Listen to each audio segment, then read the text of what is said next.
This What is does Boston Tickets, and we are delighted to be joined on Zoom once again by the magnificent Conor Quinn. We've done an interview obviously since obviously you were last in the ring, but I'm sure probably more than anything, Conor, you're probably the most delighted boxer now. Like 7 months, obviously since obviously you defeated Conor Kelsall, you're delighted probably first and foremost to getting back into the ring. Yeah, 100%. Obviously it's hard because you go from being so active, obviously at the start of your career, and then you get to a certain point then where the fights are maybe more meaningful and longer rounds and harder preparation in the lead up. So obviously you can't fight as often as you once did. But it's been a long time out of the ring now, so I'm just happy now to sort of have a date and be preparing to get back in a couple of weeks' time. It's obviously other than obviously the health scare and stuff you had, like this is the longest you've had between fights. Like, does Yeah. this feel strange to you in some ways? Obviously I know when you had that period of you weren't boxing, you were still in the gym training and stuff every day. Like, does hmm it feel different to you in some ways? Like, because when we spoke back in September, you were happy to get straight back in straight away. Like, does it feel weird for you in a way, or do you sort of put it down to the fact that with your new coach Ryan, that it's given you more time to prepare, so that these things probably maybe can't happen to you again.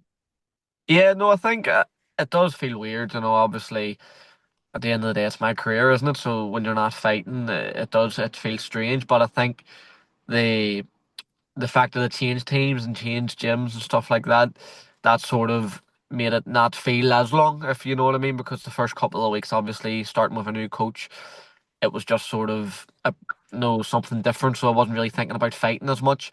And then obviously once I settled in there, then I sort of started to think, right now I definitely want to be fighting very soon here. And obviously the way things fall with Christmas and stuff. So I knew myself there wasn't going to be many shows going on, and Queensberry didn't have many shows penciled in with a couple of the big ones in Riyadh and stuff like that. So obviously, whenever them shows are going on, the likes of myself and some other fighters on their way up on, maybe one of the bigger promoters' books, you're not getting the opportunities that you want, like, but that's just the way it is. Obviously I've got the date now.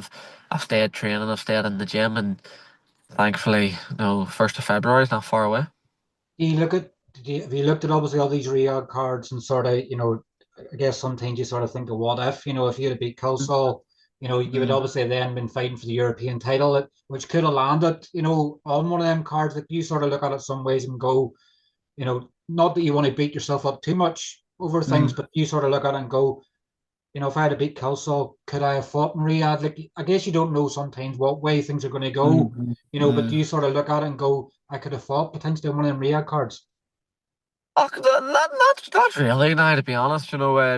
Obviously that's where all the boxing's going on at the moment, and that's where the money is and stuff like that. But I think for me now, the stage I'm at in my career, it's just about me sort of picking up the titles, picking up the belts, and I wouldn't mind if that was in Belfast, if it was London, or like you say, Riyadh, Saudi Arabia. But for me, it's not.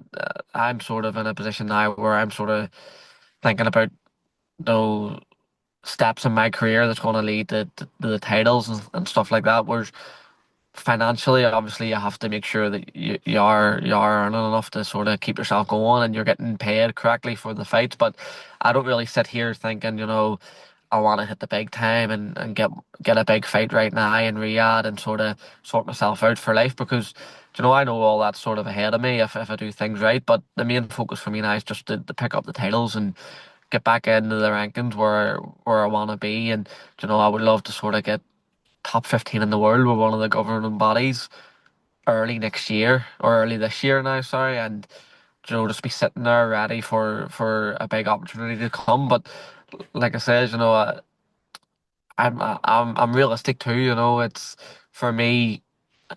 I get into boxing to win major titles, and everything else sort of comes after that. But that's my main focus at the moment. Like, That's been the bad thing for you, obviously, because as a boxer, and you've been lucky enough with the sponsors and stuff you have, you've been able to do it full time. Like, you haven't been mm, able to earn, since mm, June. That's yeah, that's a tough reality sort of for it. So, yeah, that people sometimes don't see. They see, They Mm. probably sometimes think you're either a millionaire in the sport or you have a really good job. You just been lucky enough in the Yeah. fact to get really good sponsors that even if I've still stuck past you, obviously after defeat, after Mm-hmm. everything you've been through, obviously I know was it one of your long term sponsors, Bobby in Australia. They've Yep. still Yep. stuck past you even during the period where obviously you had the medical uncertainty. So like That's right. these 6 or 7 months have been very hard for you. You're sort of maybe sort of scared sometimes to put your bank card into the machine and go, what's this to say here? Yeah, no, definitely. Like you says, obviously you get paid when you fight, don't you? So thankfully, I have the sponsors on board that I have. Like you says, there Bobby and from Fastgaff. He's been with me a very long time now, and he's sort of seen all the lows in my career. So it'll be great, obviously, whenever the highs are high, and he's there with me. He's a huge part of the team, and obviously, new sponsors that have come on board, like Sean in the mini market. I'm actually in just up the street from him now doing this interview. But some of these local businesses know they really get behind their fighters, and they've been a great help. And even after, like you says, after a tough loss there, I've still been getting a lot of people reaching out to help me with sponsorship and things like that. And I've just signed with a new sponsor this year, and it's worth a punch. So it just goes to show. I think obviously people, they understand the sport as well, and the sort of the no there'll be highs and there'll be lows, and that's something that I've always sort of said getting into the sport is, I've no interest in being undefeated or navigating myself so that I'm not losing rounds or losing fights. For me, I just want to test myself as much as possible and pick up as many belts as possible. And obviously, that is within reason. If you were to get an offer and maybe it was just a fight, you just know you had no hope of winning, you would sort of sit and think about it. But the beauty of it is, I think I'm at a level now where I can compete against anyone in the world. And I've done it in sparring, I've done it all around the world, boxing for Ireland. So there's no one really out there that I would be fearful of, to be honest. You have to be confident in the sport, and I'm certainly confident. Like. 1st of February obviously probably puts you back on a platform. You probably, I guess, when you sign with Frank Warren and Queensberry, I guess you're probably lucky enough in the fact that they've sort of allowed obviously your manager Mark to be able to put you in his show. But and for you in a lot of ways, it's fantastic because it's the first time BBC's been involved in boxing and with professional boxing in quite some time. So like Yep. I know columns obviously headline the card, John Cooney's co-main event, but most of the cards all going to be on BBC. So in some ways, you'll be able to branch out your leaves further than probably you might have had even with Queensberry before. Yeah, no, I think obviously, like you said, it's good the position I'm in where you obviously signed the Queensberry as your promoter, but in times where maybe they don't have many shows going on, Mark's able to sort of navigate and keep me busy, and that's obviously what he's done here. And once I've seen this sort of the Ulster Hall and the BBC being involved, you get greedy. I definitely get greedy, and I was sort of thinking to myself, I wonder if there's any way I could sort of get on that, as well. And I thought maybe it wouldn't have been able to happen, but thankfully, like I said, it came at a good time because Christmas time, and there's not many shows on, and I think, I've already been out of the ring for a long time. I don't think it would have been fair to keep me out any longer. So obviously, Mark had spoke with George Warren and stuff in Queensberry, and they've agreed that to let me go on. And like you said, it is a good platform. I think even just for the sort of the build up to the fights and stuff. Obviously, BBC Sport in Northern Ireland is absolutely huge, and I think for the level that I'm at and where I am in my career, it's the local support that you're really trying to tap into, and I think it is a real good platform, and I've got a good fight on my hand, I've a good opportunity to sort of showcase myself and put myself right back up the rankings. Look. Ali Nagwando, I think that's how you pronounce the name. Obviously, I'm not sure what your interpretation of the name will be. We can get the Ali right, but it's Ningwando. If that's right, it's right. If it's wrong, maybe now. But what do you obviously know of your opponent? Obviously, he's fought a former opponent of yours previously in Jimson Kambanji. Right. There we go. I don't know if I'm on a roll here getting names right or not, but he's obviously fought your obviously former opponent and well, let Jim say he fought. Um, Yeah, he what did. do you know of? of Ali. I guess No, sometimes it's hard to find footage of them and things like that. yeah, no, it is. It's you know, it's I always sort of keep an eye on the division anyway, and I think he'd come up in the Commonwealth rankings a couple of times, and then he was only maybe 3 or 4 places behind me on box track, so he's well ranked. So I'd always sort of heard of him, and then I watched a bit of him there recently, and it's actually no, he's a good fighter. He's operating at a good level, and it's sort of the fight that I need, because he's good enough to get in there and mix it with me, where he's not just going to try and survive and move and run. So I think, like I've always said, if someone comes to fight and fancies themselves against me, it suits me down to the ground, 'cause that's when I can start landing the big shots and try and get people out of there. So yeah, I'm expecting a tough fight, but obviously I'm 100% confident. Like, It's weird some ways, obviously, in the smaller weight classes sometimes, and it's even the same sometimes with the female fights. Like mm, there there's sometimes there's no real there's sometimes there can't be a big gulf in class. yeah, Like this opponent you could have probably ideally, he's 10-2 with 2 draws. Like he could have been like a title fight sort of thing. So it's yeah, like yeah, it's yeah, weird in a way that this is your comeback fight, but it could have been, say, for instance, for like a Commonwealth title or things like that. You've had yeah. opponents in the past, like your opponent you fought, Juan Histrova.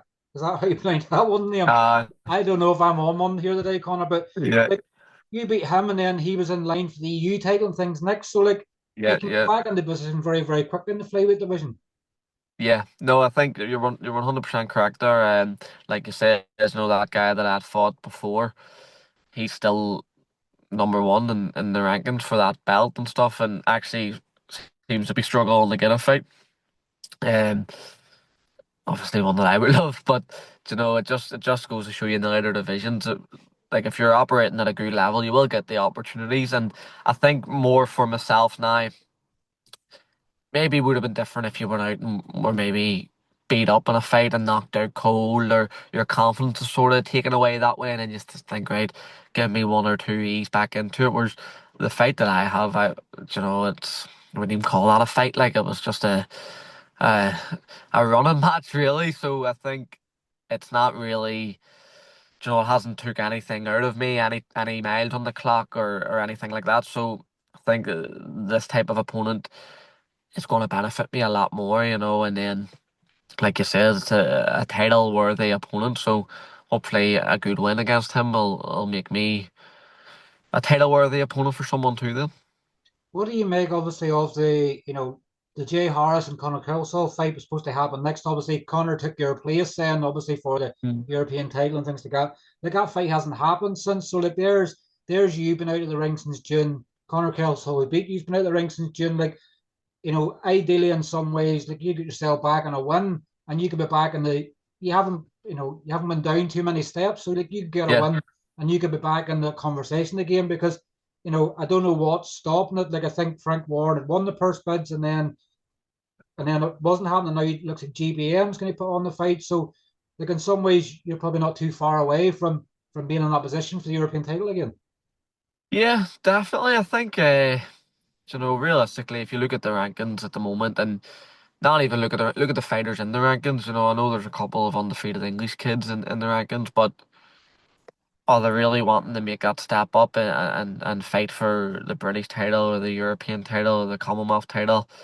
I don't think they would. I don't think they would be ready, to be honest, and I think they know that themselves. So if you really narrow down the rankings, you've probably got, obviously, galal yafai, he's out of that now. He's at world level. So you've got Jay Harris, Kelsall, myself, and Connor Butler, I would say, Yeah. who had a close fight with Jay Harris but hasn't fought since. But he's a good fighter, and realistically, like, other than that, there's probably no other opponents there. So if they want them belt active and they want them being sort of advertised and fought for, you know, they're gonna have to fall in my lap at some point, aren't they? Like, It's you it's one know, of them, isn't it? Sometimes it's like the great thing for you is being signed with Frank and Queensberry, and yeah, yeah, obviously, probably the next time you'll maybe potentially fight on a on a Frank Warren Queensberry card, it'll not be the TNT anymore. It'll be part of the zone. So That's right.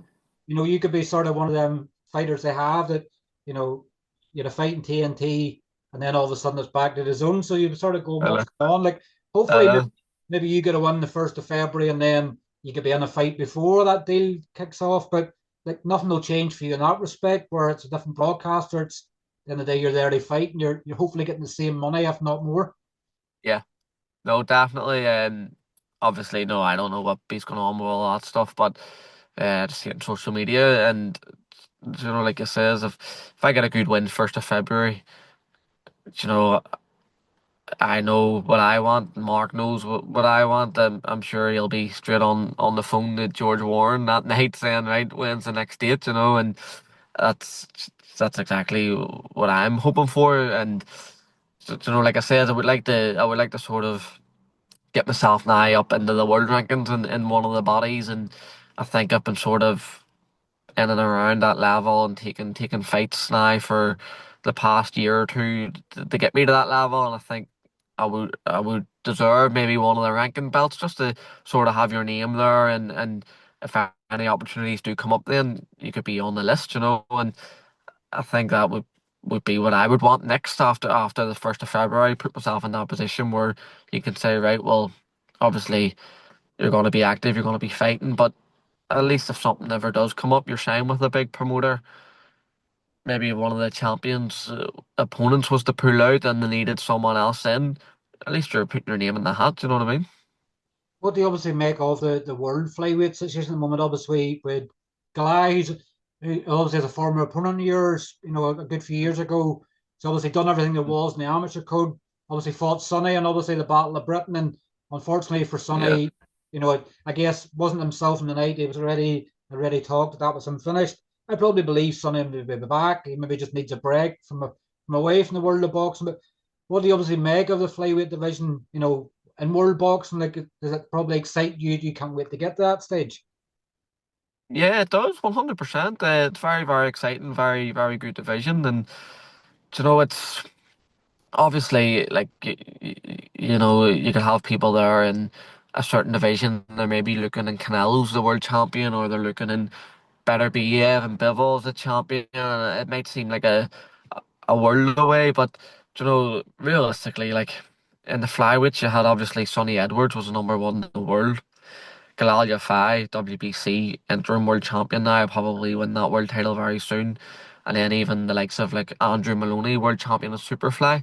These are all people that I've done loads and loads around with. I've sparred Sonny Edwards loads of times, sparred Andrew Moloney countless numbers of rounds before I'd even turned professional, and I fought Galal Yafai. So, it's strange because I sit here and watch these guys, and it doesn't, it's not that far away for me because I know I've been in there with them, and I know what it feels like. I know what it's like to look across and see them as standing in the opposite corner. So, it's exciting. It's a brilliant division, but it's something that's well within my reach, and obviously it's just about playing the cards right now, and getting the right fights at the right time, which you know uh, a lot of them guys that I've mentioned have done, and then Sonny Edwards, a prime example. He went and done everything he wanted to do, won his world title, and then took the hardest fights he could. And that's exactly the way I would love to do it.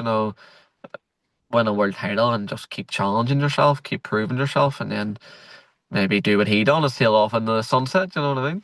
It'd be nice. Like he's only well, Sonny's only 28 or 29, I believe, as well. Like, they think that Yeah, he could just step on the commentary now. He's very, very good at speaking the game yeah, and stuff as well. But like, as you probably know yourself, you have in a couple of years out of the ring, you've that burning desire that you've done it most of your life, so you want to keep doing it. And yeah. these opportunities, you don't want to look back in 10 or 15 years time and go, what if I've only stuck at it a bit more? So I'd probably be Exactly. that belief that I think Sonny will maybe take a 6 or 12 months off, get offered a fight with someone, and they'll be back in the ring again. Yeah, no, listen, I'd imagine, when you're putting so much work in, so much effort in, it can become a wee bit daunting, and maybe just the thought of boxing would sicken you. But like you said, you take a couple of months out of the ring, it would be hard to believe that you would definitely say you're never fighting again, like, do you know what I mean? And I think even now I've seen a couple of interviews that he's done, and he sort of gives a smirk when they ask him and stuff. Listen, obviously, totally up to him and anyone else that's in that position. But I think I would agree with you there. Yeah. Be back. Obviously, the big one, 1st of March, the Battle of Ireland, Paddy Donovan and Lewis Crocker. Like Mm, you would have been involved in teams with both of them, is that correct? Obviously, as an amateur and things like it's yeah. probably obviously I know I spoke to Jamie Conlon, in the build up to the Waterford card. Obviously, I forgot about obviously Mick and TJ obviously fighting for the interim WBA belt at the time. Like, other than Yeah. that fight, like it's hard to think of a bigger all Irish domestic fight with a world title at stake.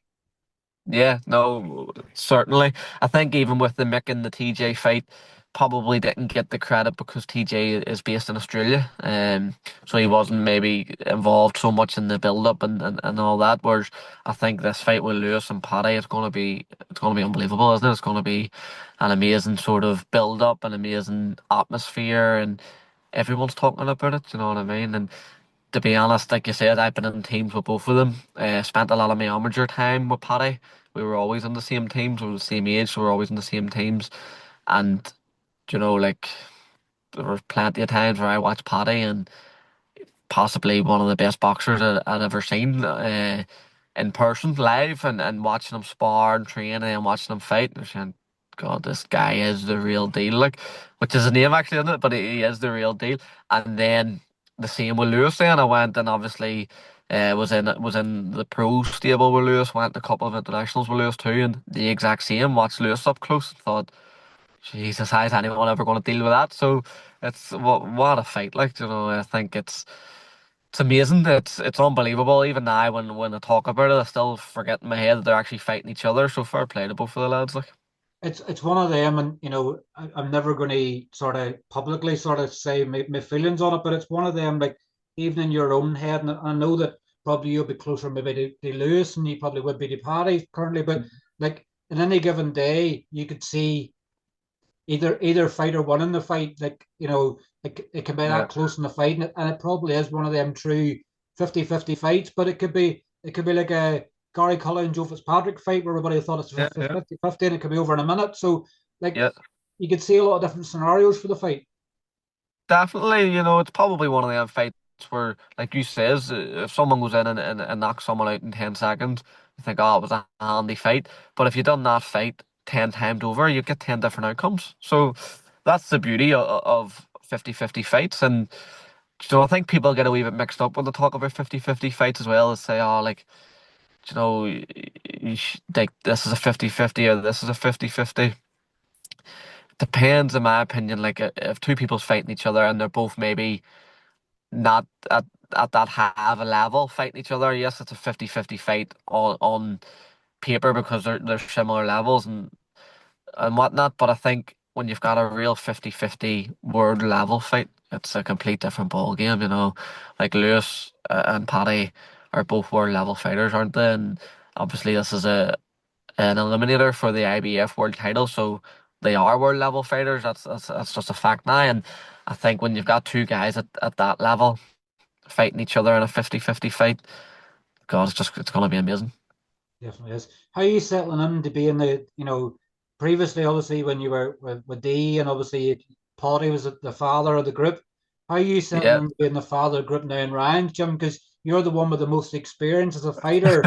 You've been probably through a lot. Like, obviously, you look at James Freeman, obviously starting out, Matty Borland, Donagh. And so there's more in the gym, isn't there? There's about five or six. Charles. Charles as well. Like, how are you Charles. settling now to being at 26 years of age, being the daddy of the pro fighters in Ryan's gym? I don't know. I haven't thought about it that way now, to be honest. But no, listen, I'm absolutely loving it. It's amazing. It's an amazing gym, and I think the beauty of it all for me is, like you says, maybe I'm the most experienced in the gym, and I've been through the most of the group. But then you've got Ryan there, who's done it all 10 times over compared to me. And like, well, my goals and ambitions is to become world champion in boxing. He's a two-time unified world champion. Sometimes you go into the gym and the belts are laying on the floor, and you see them, and it sort of makes you go, like, that's exactly what we're coming and training every day for, you know, to have these belts. So I'm loving it. It's a perfect fit, I feel. I think also such a huge benefit, which I didn't really expect, is the fact that obviously Ryan operated in the bantamweight division, the lighter division, where I'm obviously a flyweight, but it's very similar style wise, and it's meaning that is that knocked off? No, you're still there, yeah. Oh, it means then that obviously the sort of the speed and the angles and stuff for the lighter weights, it's all really relevant, and it's probably a lot of what I sort of stepped away from turning over pro and becoming more of like a professional fighter, as you would call it. You step away from all these different movements and sort of things that you were maybe doing well as an amateur. And I think now training Moran and him being so elusive, so fast, and I think that's brought it all back for me. And you know, I'm sparring away, and I feel a million dollars, to be honest. Is he trying, I guess you don't want to sort of say too much with obviously maybe future opponents, things like that, but it's sort of trying to get that blend back of, Hmm. because the thing we have with amateur boxing is amateur boxing and pro boxing, two completely different sports now. So Yeah. he's trying to bring some of the amateur qualities you would have had probably back to your pro style. Yeah, certainly. Like, do you know, if you can bring some of them sort of movements and attributes from the amateurs into the pros, you'll be absolutely flying. You know, like I says, and I'm a big flyweight. I punch very hard, but I was also a very good boxer in the amateurs. Very good feet and very good with some of them sort of international styles of amateur boxing. And I think once you turn pro, first couple of fights, you're probably more worried about walking people down and being physical, being strong, and that sort of goes on the back burner a wee bit. Whereas obviously I went in Moran now, and he's sort of bringing that back out on me. And you know, don't get me wrong, it's easy to do it over 3 rounds. It's very hard to do it over 12. So it's something that's gonna take time, but it's something that we'll work on every single day. And you know, I think Rand's style of fighting is obviously filtered into his style of coaching, but he did hold that pace. He held that sort of style for 12 rounds. So you know, it's not like he's telling you to do something and you're thinking, God, I'd never be able to do this. He's telling you to do it, showing you how to do it, and then showing you him doing it. And you're thinking, right, no, this is nailed on, like, do you know what I mean? Ulsterhall, I think you've only boxed there once previously. Is that correct? Like, what's Yeah. your memories? Because I know you've been to Ulsterhall cards and stuff as a fan and things like that with other fighters you've been part of stables with. Like, what's your Hmm. memories of the Ulsterhall? Like, obviously, unfortunately, in 2017 you were beaten, but I believe you were boxer of the night, even though you were beat. Yeah, no, I've bittersweet memories. I think I boxed there once in the Ulster Elite final. I think I was only 18, and I boxed Brendy Irvine, who was obviously two-time Olympian and you know one of the best boxers in Ireland. Like so, um, it was a great experience for me, a great fight, and that sort of exploded me onto the scene. Then from actually that fight, I then get brought onto the Irish elite team full time. So, like I says, I didn't get the result, but that sort of kickstarted my amateur career. To be honest with you, that got me on all the teams, and yeah, I got the boxer of the tournament as well the same night. So, like I said, it's bittersweet, but what a venue, you know, what an atmosphere, and just a real boxing fans venue, isn't it? Like, and I'm looking forward now, obviously, that the fight nerds are pro. I watched the last couple of pro shows, watched Lewis Crocker and Owen O'Neill and stuff, go down to support them guys on it, and even then when I was watching, I said, God, I would love to fight here, like, and I'm just delighted now to have the opportunity. And even obviously you Paddy, I think you Paddy and Lewis in the same card at one stage. I think wasn't that Yeah, I actually forgot record? about that. But I'm allowed. That's the best one I'd ever seen. Actually, was when Paulie knocked out the guy with the left hook. I remember I was standing because I was in the change rooms with Owen. He had just done an exhibition and we had come out. And the way it runs, there's like a path right down to the ring, but obviously not allowed to stand there because you'd be blocking people.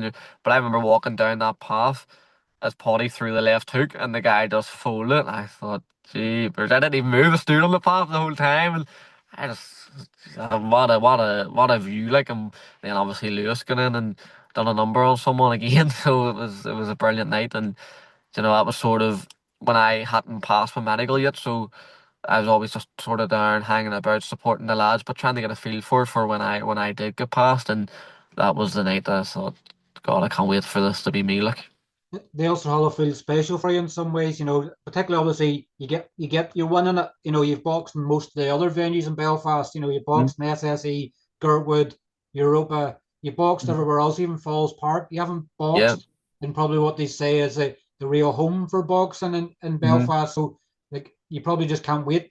Would it be right to say maybe a bit of nerves sort of walking down to the ring, sort of because you passed past everybody? Like, will it feel strange for you in some ways?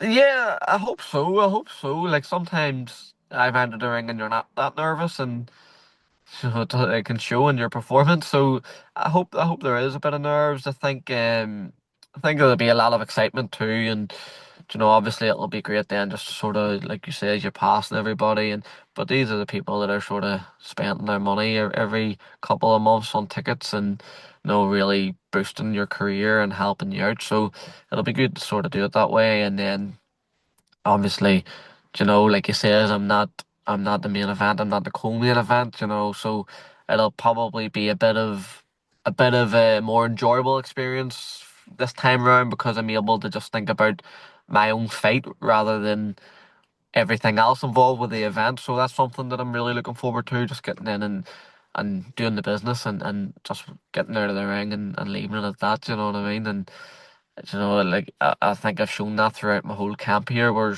I've just solely focused on my performance, nothing else. And like I said, it's been a breath of fresh air. What can people expect, obviously, of probably, I wouldn't say the new and improved version, obviously, but obviously your first fight, obviously, on the Ryan and stuff as well. Like, what can people expect out of Conor Quinn come the 1st of February? I think just another very good performance. I always like to get in and I like to be aggressive and I like to hurt people. As bad as it sounds in the boxing ring, I like to hurt people, but I think it'll definitely be a more mature approach from myself and more try to show more of my arsenal rather than just blasting people out. And like I said, I've got a good hard fight in front of me, and I think that'll help me out a lot as well because it'll bring out the best of me. Definitely. Well, look, obviously, we know we've only a couple more weeks to go. 1st of February, live on BBC, BBC Sport Northern Ireland. Obviously, it's going to be available worldwide as well. But Yeah, obviously, enjoy obviously your last couple of weeks of camp. We'll obviously no doubt see you obviously on the build up on fight week. definitely. Before you're back in the ring again, Connor. Yes, thanks very much, Morty. Thank you. All right, Connor. I'll speak to you soon. Speak soon, mate. Cheers. Take care. Bye, Thanks. bye, bye. Bye. Bye.